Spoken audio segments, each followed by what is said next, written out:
आज मैले class 12 civil इन्जिनियरिङको construction management सब्जेक्टको एउटा मोडल क्वेसन सेटले लिएर आएको छु।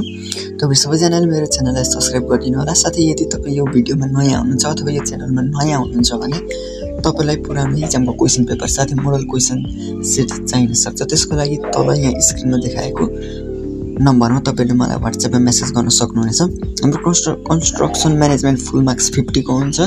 हामीलाई टाइम 2 आवर्स दिएको हुन्छ अनि ग्रुप ए मा हाम्रो एमसीक्यू हुन्छ 9 वटा। ग्रुप ए मा एमसीक्यू यहाँ दिएको छ। तपाईहरुले यो सबै प्र्याक्टिस गर्नु होला ताकि तपाईहरु सबैजनालाई एक्जाममा एकदमै हेल्प होस् भन्ने हिसाबले मैले यो भिडियो अपलोड गरेको छु।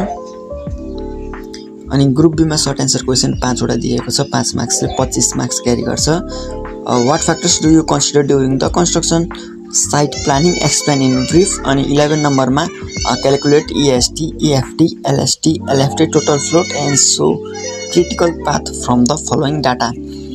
12 नम्बरमा define quality circle, difference between quality control and quality assurance with appropriate examples. 13 नम्बरमा explain project control cycle with NEET sketch. 14 मा list any 4 types of contract, explain about the essentials of valid contract.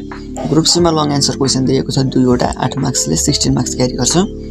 List out any 4 characteristics of project, list out advantage of using construction equipment, list out various equipments used for excavation, describe any one of them।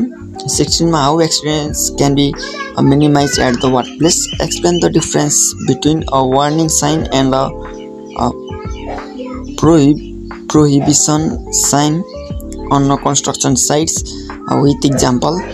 सबै क्वेशनहरु तपाईले practice गर्नुहोस्, सबै पढ्नुहोस्, एक्जाममा कुनै पनि नछोडिकन सबै attempt गर्ने कोसिस गर्नुहोस्। तपाईहरु सबैजनालाई एक्जामको बेस्ट अफ लक।